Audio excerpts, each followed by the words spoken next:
Good morning, everyone. So I did go and check out. Okay, I put it how many women actually survived. Right, the this suspicion of the husband, the wife having done something she shouldn't. And interestingly enough, I came across one. Okay, that I'd say, oh, okay, so people actually do give this some thought. Right? Yes.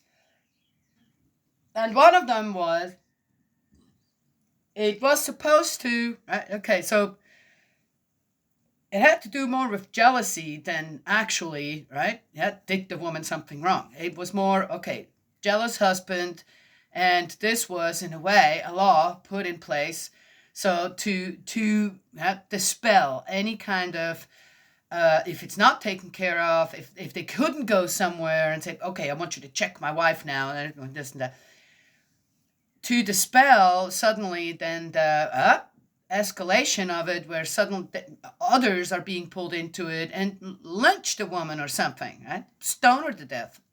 Innocent. Okay. So it was interesting okay, so one could look at it this way, right? Yes? Okay. Again, that's kind of tricking the people too, isn't it? Yes? Yeah. Had to put something in place where, here I'm going, you can't tell me. Either they added something on into whatever, and or then what it didn't occur to the people that every time they did that, nothing ever happened to the woman. Okay, all right. How long is that going to work? Yeah, where or again, it's like, okay, all right, I'm just saying, what an odd way of, yes, it was explained. It's basically to keep the people in check, to not let jealousy get out of hand, right, in a man when it comes to his wife or his woman, right? Yes? So, okay, it was well enough explained, and I'm going, oh, yeah, but then again, I have to say, yeah, but then that means that no woman ever then, right? They were perfectly safe to then go through that ritual. Right? It was just to subdue the man's, whatever was going on in their mind when it comes to all that. So again, it's like, okay, good explanation, but not. I'm not quite satisfied with that either. Yet, the whoever put it in, they had this blurb going. They said that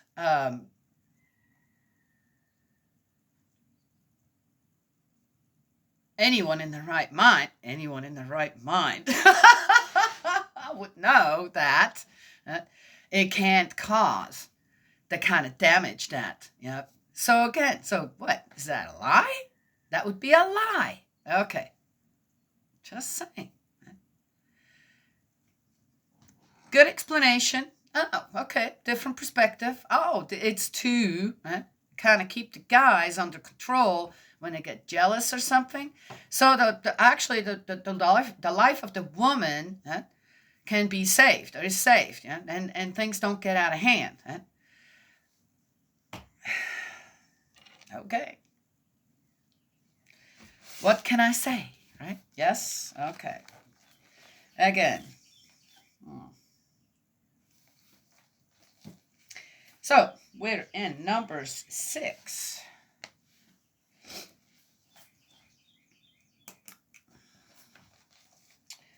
Number 6.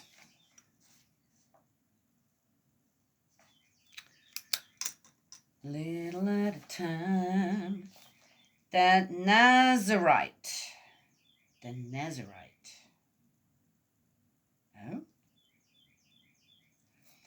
Yahweh spoke to Moses and said, "Speak to the Israelites and say, if a man or a woman wishes to make a vow, the Nazirite vow himself to Yahweh, he will abstain from wine and fermented liquor." I always find it funny when okay, I mean, people make their own choice when they want to drink alcohol or whatever, and it's legal. And the thing is wine and fermented liquor. It's like moonshine, for example. It's mentioned a lot in the Bible. We come across it everywhere. I have a friend, and he was struggling with alcoholism. This and that. That's not a bad guy, but yeah, they did destroy him. He's passed away now. Rest in peace, buddy. And he was just so down and out. And I found him reading the Bible, and again, and he was very well versed. He was not a dumb person or anything like that at all. He was actually very smart, had his own business at one point where he made a lot of money, but yes, sadly. Okay, so, and I said, you're reading Grace? I said, I'm just trying. I said, I must be so unworthy of anything and this and that, and I'm definitely going to go to hell, and because of my drinking and all. I said, okay, can I just say something to that? I said, drinking, it's not prohibited. Drinking's not prohibited. And I said, and the story of Paul, they had this meeting and the night before, and supposedly there was some stuff going on. Then the people gathered in front of the house, and there was a fight broke out or something. And people are flying out of the house, this and that, and they're going, oh, they're drunk. 9 o'clock in the morning, right? Oh, they're in the morning. Oh, they're drunk already, and this, that, and da, da, da. And Paul comes out and he says, nobody gets drunk at 9 o'clock in the morning. Get a hold of yourself. So I told him this story, right? I said, do the best that we can. And even with certain things that we're just having a hard time getting over or letting go, or we're not going to let go. We're going to just stay stuck with it until we pass away. I said, but, do repent over the things that are important. Right? Yes? Like, what I've seen more than not is when people drink in excess, they change and they become different and they start to hurt people. My stomach gurgled. Yes to that. So, well, anyway, so here we go. But there were times he will abstain from wine and fermented liquor. He will not drink vinegar derived from one or the other. Oh, he will not drink grape juice or eat grapes, be they fresh or dried, for the duration of his vow. That's interesting. I wonder why that was in particular. I can think of why that was. We have something in Switzerland before. What fruit was that? I think it was grapes. Before they turn into wine, they're called Suzer, and it's a fizzy. Very delicious, yummy. And it has a tiny amount of alcohol in it. Okay. But really tiny. There's it's but still. So I'm thinking, let's make sure that so the instructions had to be so clear about anything that could have some, even vinegar. Vinegar, yeah, it's either vinegar or wine. Bad wine turns into vinegar. So, anything to make sure that, nope, you're going to have to be 100% on that. Okay, got it. Okay. For the duration of his vow, he will eat nothing that comes from the vine. Oh, not even juice of unripe grapes or skins and grapes. Oh, as long as he is bound by his vow, no razor will touch his head until the time for which he has vowed himself to Yahweh is completed. He remains consecrated and will let his hair grow freely. Now, what was that again? If a man or a woman wishes to make a vow, the nazirite vow. What is that?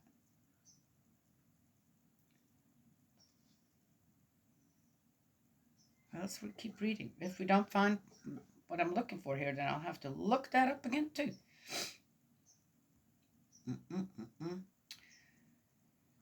Okay. For the entire period of his vow to Yahweh, he will not go near a corpse. I find that weird about dead people. I mean, it was not kind of a normal thing. I mean, it got, no, and I'm not getting it. What is all that about the corpses?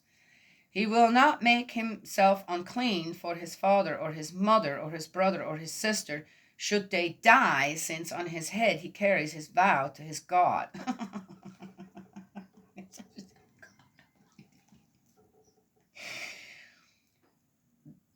Was there absolutely no just willingness to commit? I mean, if you're making a vow like that, then you're the one who wants to commit, right? You're not made to do it, so you're the one who chooses to do so. Yet the threats that go with it, it's like the Israelites couldn't do anything without the threat of death, either to themselves or others around them, if they didn't. I find this just really interesting. Okay.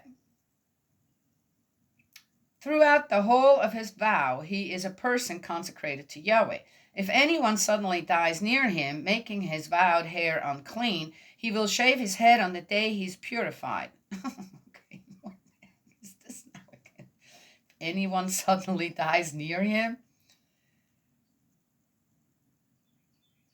he will shave his head on the 7th day. On the 8th day, he will bring 2 turtle doves or 2 young pigeons to the priest at the entrance to the tent of meeting. I bet you them Levites lived good. The priest will offer one as a sacrifice for sin and the other as a burnt offering, and will then perform for the person the rite of expiation for the pollution which he has contracted from the corpse.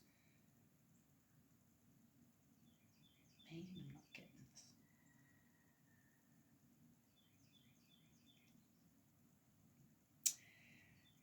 You know, sometimes something else comes to mind. Is what did they think they were all immortal somehow? And if a person died, that was actually, come on now. He will consecrate his head that same day. He will vow himself to Yahweh for the period of his nazirite, not zirate, and will bring a male yearling lamb as a sacrifice for reparation. The time already spent will not count, since his hair had become unclean. So he has to start all over. This is the ritual for the Nazirite on the day when the period of his vow is completed. He will be led to the entrance of the tent of meeting, bringing his offering to Yahweh, an unblemished male yearling lamb as a burnt offering, an unblemished yearling ewe lamb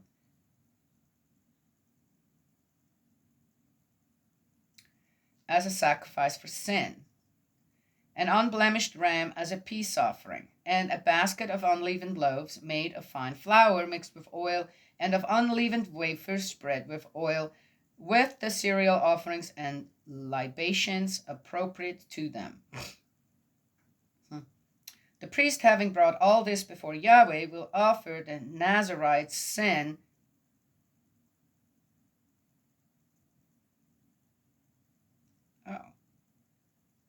sacrifice and burnt offering. Are they talking about a particular person here?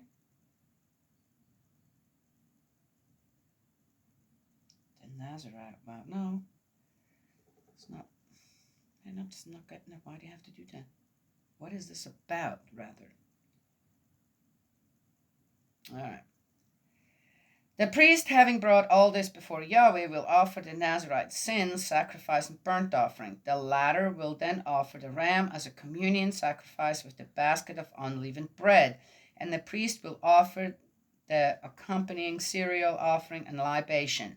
The Nazarite will then shave off his vowed hair at the entrance to the tent of meeting, and, taking the locks of his vowed head, he will put them in the fire of the communion sacrifice. The priest will take the shoulder of the ram as soon as it is cooked, with an unleavened cake from the basket and an unleavened wafer, and put them in the hands of the Nazarite once he has shaved off his hair. With these he will make the gesture of offering before Yahweh, as it is a holy thing. is this?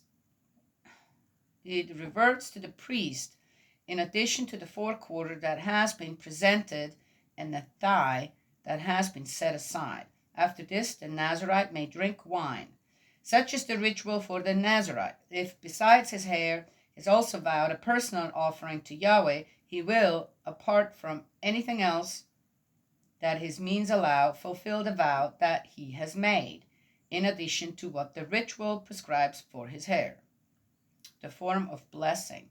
Yahweh spoke to Moses and said, "Speak to Aaron and his sons and say, this is how you must bless the Israelites. You will say, may Yahweh bless you and keep you. May Yahweh let his face shine on you and be gracious on you. May Yahweh show you his face and bring you peace. This is how they must this is how they must call down my name on the Israelites, and then I shall bless them." Uh-oh. This is like the first prayer here. May Yahweh bless you and keep you. May Yahweh let his face shine on you and be gracious to you. May Yahweh show you his face and bring you peace. Oh, that's nice. Okay. I'll have to go and check and see what that Nazirite thing is. Never heard of it. No clue. If I've read this before, I surely just read it and went and never gave it another thought. Now I'm giving it some thought. That's the end of 6, everyone. What is?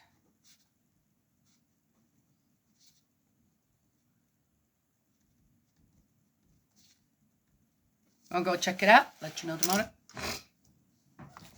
Yep, so one can read it. Now, I don't really have anything to say to it because I don't know what that is. No idea. I know it includes hair. And you can't drink anything fermented or eat it. Anything that could already have. Yeah, okay.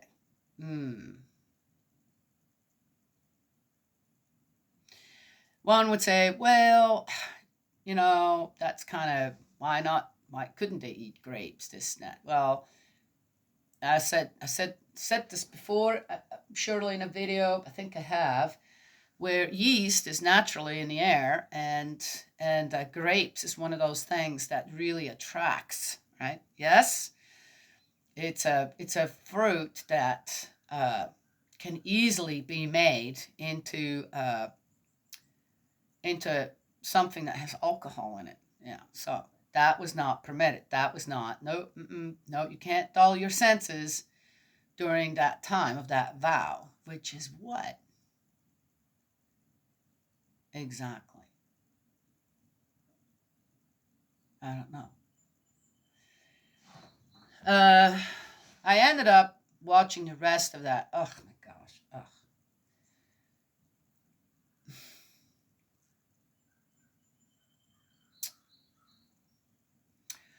I talked in the last one, not this one, the last one, about restoring the honor of God. His reputation, right? Yes? Father's reputation, God's reputation, our Creator's reputation. And on how it seems like an unbelievable amount of people out there are just willingly following certain leaders when it comes to them saying, oh, they're endowed with God and they know God and they're preaching this and that. And it sounds really good to begin with, and it seems like it turns every time into some horrific, horrible thing, right? Yes? Well, that's why they call them cults. The thing is, the reason they're called cults is so that one can have, though again, those two different categories of, well, but we're doing it right, not they have done it wrong. And the thing is, you would not believe on how many people get away with this, okay? Yeah. Using God for their gains, using God for people to do despicable things. in the name of God. Right? Oh, no, it's in the name of their leader who pretends to be God, kind of thing. Right? Yes? It's an interesting phenomenon to me. Yes? Well, I'm in a Unification Church. A Unification Church for a long time, it probably still is considered a cult as well, right? Yes? And I could see on how people would get the wrong idea about who true parents are and what they've done here and who they represent, this, that, right? Yeah. And on how people, again, if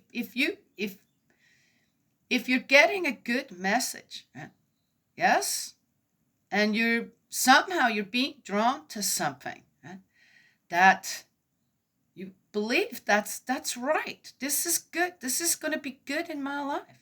This is going to help me grow spiritually, stay strong, fulfill my commitments and my responsibilities that I have here on earth as a man or a woman, even as a child. And then you go with that and you enrich your life with that. Right? Yet suddenly things take a turn where it becomes an obsession for people. Right? Suddenly things veer off. And because, again, I'm reading the Old Testament and I can see how easily, well, God says it's okay to kill someone if they do this or that or that or that. Or that. Yes? Really? Okay. It's a series on Netflix, if anybody is interested, about 4 Korean cult leaders, and the stories, one after another, is just horrific. They're horrific. One of them in particular, well, 2 of them. And they're not in jail. I think a couple of them are, but the other ones, they're not. Even though there is, I don't know how many people have witnessed things, this and that, because they can't find the corpses.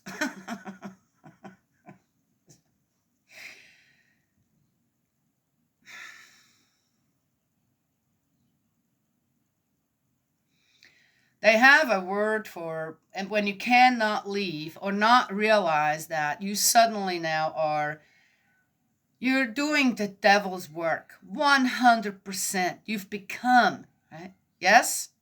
Yeah. Even though you're still growing vegetables, you're doing this, you're doing that. There are times where, yes, it's just all you do with that is build up to the next horrific thing your leader wants you to do. Yes? Okay. And it's called codependency. Right? Suddenly,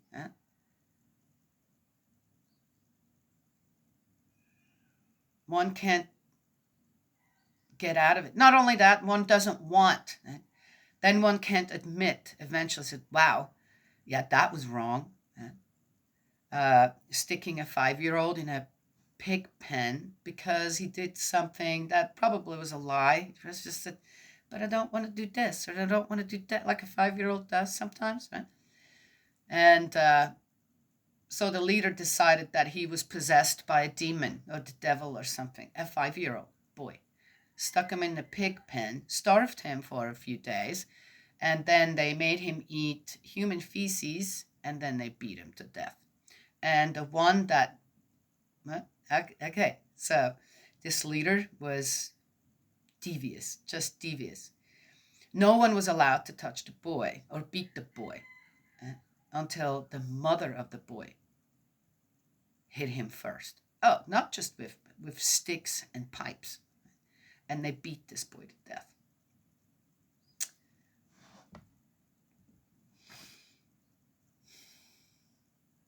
A 5-year-old. And that was not just the only one. Yeah. But that was the only child that they know of. Okay, or the story came out. And this woman, it's a woman who led this cult. I can't remember the name of them. Oh, the baby garden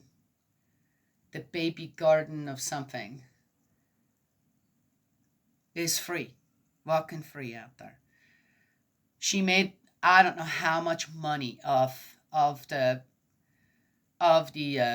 followers who all worked for her, and she lived in, I don't know what riches. This, oh, there's more. I mean, it's like you got to watch this whole thing, and it's like this. I'm here. I'm going. Oh, let's see what this is all about. Have something to study up on, and you just sit there and you're no, no, no, no, no, no, no, no. Yeah, well, we know about other, but this is all out of one small country, okay. And interestingly enough, the time frames of all kind of started up at the same time, and yeah, what was that all about? Wild true parents also come from Korea, yeah. And yeah, the stories are going around there too. And I watched that and I thought, uh,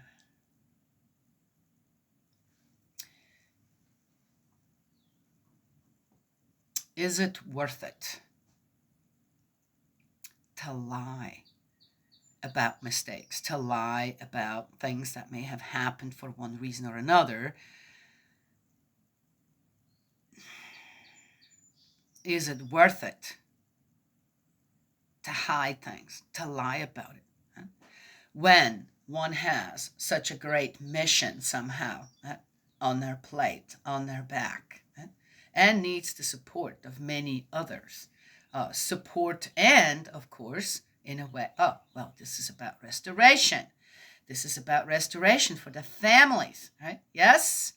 Mm-hmm. Find back to, okay, become the Israel of today. Okay. Was it worth it? Is it worth it to put a lie? Was it worth it for God to put a lie, to tell Moses, to tell Aaron, okay, this is how you deal with suspicion in a man when it comes to his women. You do this fake ritual, basically lie, right? To make sure that the problem will either get resolved in a different way and not end up in a lynching and killing of a woman, right?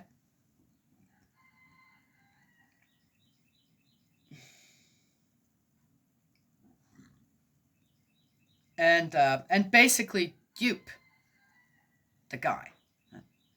Is that what God did? Is that what God told Moses to tell Aaron to do? Okay, tell them this law about, right? Yes? And then we'll do a fake ceremony. Pretend like. I said, no woman ever got sick, this or that, from that stuff. Most likely some did. Most likely because you pick up some dust. And I said, what else did they put in that water? Okay, all right, just saying. If, okay, every once in a while, okay, we have to make it look still real. Okay, what? Well, then what? That would be deception as well, right? Okay, I'm just saying, right? So, God would do that. God would tell Moses to tell Aaron, this is what we're going to do in situations like that, because God said it was okay to do that. Because these cult leaders out there, what are they doing? Don't they lie and hide things and deceive the people that are following them?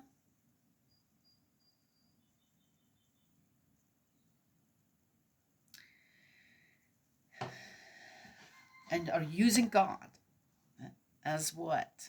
Oh, okay. That's just something to think about.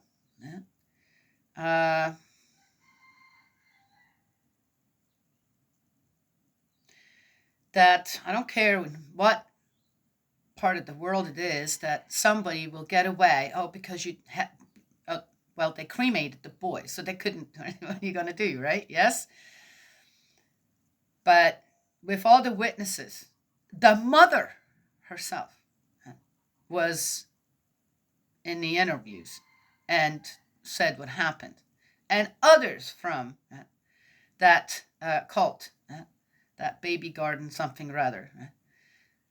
Everyone told the same story. The mother hid herself, knowing now this was just, what did I do? This, I can tell you one thing. I didn't see one tear coming from that woman's eyes. It was very weird. I mean, you wanted to believe that she was really, uh, she says, I have to live with that every day. I don't know how anyone, if you really, if you really realize what actually happened, what you made happen to your child. Well, anyway, one has to go on in life. Maybe she just had cried herself already out of tears. I don't know. Incredible. But the woman responsible for it, the cult leader responsible for it, is walking free out there, guys. I don't care what country it is, what laws they have, this and that. That should never be permitted. Never. And I said, she wasn't the only one that was beaten to death.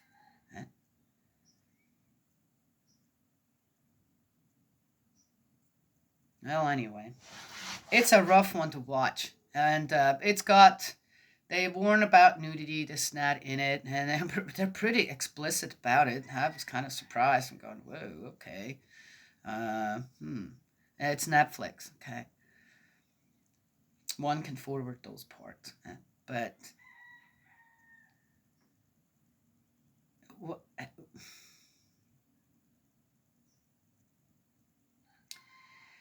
the only thing that I can say to people who follow things like that, or beware of what you get pulled into. Gosh almighty, do a little studying. I always did. And then know what, oh, okay, well, that sounds good, but all right, I'm not going to do the rest of that. Beware on how you support something that degrades God, the creator of it all. And if you just think on calling God the creator, yet you think in order to serve the creator, you do these despicable things or get pulled into it. Then oftentimes after as well, I didn't know. And I was, okay. And then, okay, I'm not going to get further into it. It's pretty disturbing to watch it. In a way, suggest everybody watch it. And then re-examine your faith. Are you upholding God's reputation when it comes to certain things out there? Or are you also following something that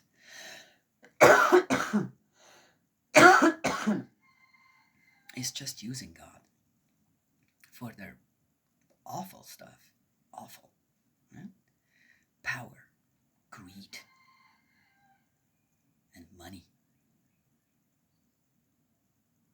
Oh, and for one reason or another, this exaltedness that they need. They all should be in an asylum somewhere. Why aren't they? No, they're being let out again. The one guy got let out, was in prison for 10 years, comes out, does the same thing again. Done talking about it. Well, anyway, it's disturbing, guys. Beware when you start watching. And this isn't about the country it's done in. This isn't about now we're going to go after this or that. Right? Again, it's more. What I saw also is the dedication of the people who really wanted to bring these leaders down. I mean, after they realized, okay, wait a second, this is like, and the complaints started to come in. Okay, I said, don't go after every religious organization out there now, okay? The dedication of them and on how, interestingly enough, every one of these groups turned to violence. I mean, serious violence. Violence where it was not, the deranged, suddenly, state of mind that the whole community was in when it came to certain things. Yeah, you should know. You should know better. Come on now. Yes? But again, the law out there is okay with a child being treated like this, then beaten to death. Age 5. Cut the criminal. Let the criminal go. Oh, because there was... Don't give me that. I don't want to hear it. I had enough witnesses. Woman, they wanted the death penalty for her. She should have gotten it. Yeah, she should. Maybe not. Maybe she should have just been put in a cell. Pig pen. Let her eat some human feces for a while or something. Yes? It'd be a good punishment for her. All right. Ugh, gosh. Ugh, can't even. So, nope, I'm not calling to go out there now and start. No, we should uphold God's reputation properly. Right? Work together with God. Right? Follow the 10 Commandments. Yes?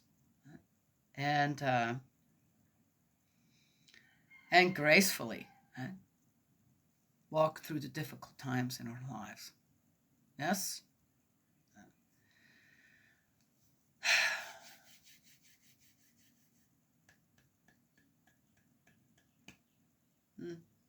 That's all I have to say today. And how about we don't keep things hidden and lie about it? So what?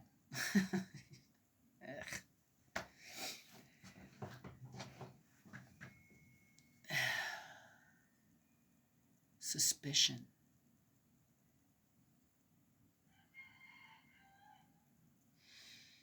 Suspicion isn't just about jealousy.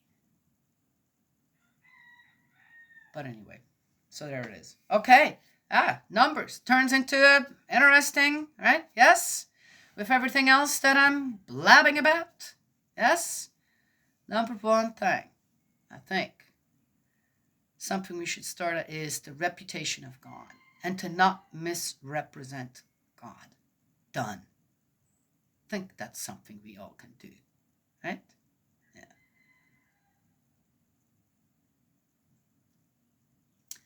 The Creator wouldn't harm his own creations, not in the way that some of it is going on in there. I also don't think that God would lie and be deceitful to his own people.